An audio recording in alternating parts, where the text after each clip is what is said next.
আমরা আকাশের দিকে তাকিয়ে হাজারো তারা দেখি, কিন্তু জানেন আমাদের এই পৃথিবীর বাইরে মহাশূন্যে ভাসছে এক বিশাল গবেষণা কেন্দ্র, যাকে বলা হয় স্পেস স্টেশন। হ্যাঁ বন্ধুরা, আজ আমরা জানব স্পেস স্টেশন কি, এখানে কি কাজ করা হয়, আর মহাকাশচারী সুনিতা উইলিয়াম সেখানে কেন গিয়েছিলেন। Hello everyone, welcome to choco kids. চলুন শুরু করা যাক আজকের ভিডিওটি। প্রথমে বলি স্পেস স্টেশন কি।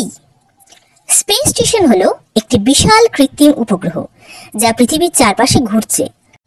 এটি এমন একটি গবেষণাগার যেখানে মহাকাশচারীরা বিজ্ঞান, প্রযুক্তি ও মেডিসিনের নানা পরীক্ষা নিরীক্ষা করেন।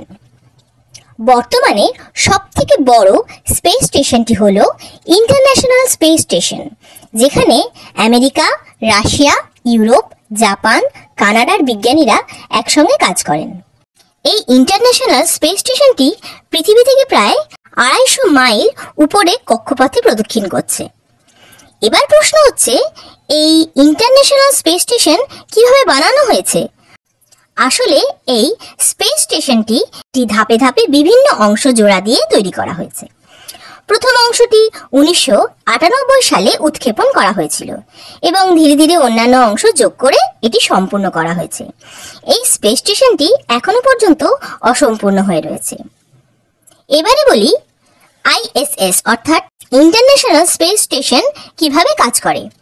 এই আইএসএস প্রতি 90 মিনিটে একবার পৃথিবীকে প্রদক্ষিণ করে, যার ফলে মহাকাশচারীরা প্রতিদিন 16 বার সূর্যোদয় ও সূর্যাস্ত দেখতে পান। এবার কথা হচ্ছে, এই স্পেস স্টেশনটি কাজ করার জন্য এত বিদ্যুৎ কোথা থেকে পাচ্ছে? এর উত্তর হচ্ছে সোলার প্যানেল আর বিশেষ সিস্টেমের মাধ্যমে অক্সিজেন উৎপাদন ও বর্জ্য পরিশোধন করা হয়। এই স্পেস স্টেশনটির ভেতরে আছে শূন্য মাধ্যাকর্ষণ পরিবেশ। আপনাদের মনে হতেই পারে আইএসএস এ কি কি কাজ করা হয়, চলুন জানি। প্রথমত, মহাকাশের প্রভাব মানবদেহ, উদ্ভিদ, ঔষধ ও উপাদান বিজ্ঞানের উপর কেমন হয় তা পরীক্ষা করা হয়। দ্বিতীয়ত, মাধ্যাকর্ষণহীন পরিবেশে মানুষের শরীরে কি পরিবর্তন আসে তা নিয়ে গবেষণা করা হয়। তৃতীয়ত, ভবিষ্যতের মহাকাশ যাত্রা এবং চাঁদ, মঙ্গলে বসতি স্থাপনের জন্য প্রযুক্তির উন্নয়ন করা হয়। চতুর্থত, জলবায়ু পরিবর্তন, প্রাকৃতিক দুর্যোগ ও পরিবেশগত পরিবর্তন বিশ্লেষণ করা হয়। আইএসএস এ মানুষ কিভাবে থাকে জানেন? সেখানে মাধ্যাকর্ষণ শূন্য পরিবেশ থাকায় সবকিছু তো ভাসতে থাকে, তাই খাবার দাবার, ঘুমানো, এমনকি হাত ধোয়ারও বিশেষ পদ্ধতি করা থাকে। মহাকাশচারীরা প্রতিদিন 2 ঘন্টা শরীরচর্চা করেন, কারণ শূন্য অভিকর্ষে হাড় ও পেশি দুর্বল হয়ে যেতে পারে। তাদের খাবার প্যাকেটজাত ও শুকনো হয়, যাতে জল মিশিয়ে খেতে হয়। এবার বলি সুনিতা উইলিয়ামসের এই স্পেস স্টেশনের অবদান। সুনিতা উইলিয়ামস একজন ভারতীয় বংশোদ্ভূত আমেরিকান মহাকাশচারী। তিনি 2006 সালে প্রথমবার মহাকাশ স্টেশনে গিয়েছিলেন নাসার STS-116 মিশনের মাধ্যমে। সেখানে তিনি 195 দিন ছিলেন, যা তখন একজন মহিলার জন্য সবচেয়ে দীর্ঘ সময় মহাকাশ ভ্রমণের রেকর্ড ছিল। 2012 সালে পুনরায় মহাকাশ স্টেশনে যান ও এই 2 অভিযানে 50 ঘন্টার বেশি স্পেস ওয়ার্কের অভিজ্ঞতা অর্জন করেন। স্পেস স্টেশনের ভবিষ্যৎ কি? আইএসএস 2030 সাল পর্যন্ত চালানোর পরিকল্পনা আছে। এরপর এটি হয় নতুন মহাকাশ স্টেশনে রূপান্তরিত হবে, নতুবা মহাকাশ থেকে সরিয়ে ফেলা হবে। বর্তমানে নাসা ও স্পেস এক্স এর মতো সংস্থানগুলো চাঁদ ও মঙ্গল অভিযানের জন্য নতুন স্পেস স্টেশন তৈরির পরিকল্পনা করছেন।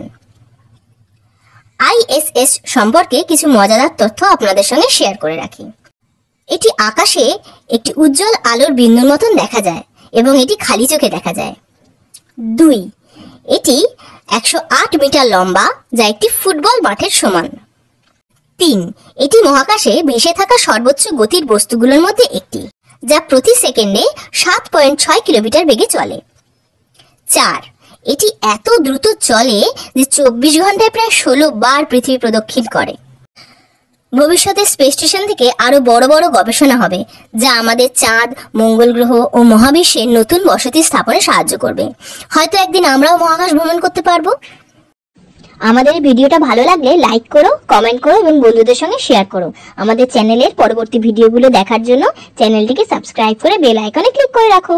আজকে এই পর্যন্তই, আবার দেখা হবে খুব তাড়াতাড়ি নতুন কোনো ভিডিও নিয়ে। ততক্ষণের জন্য বাই বাই।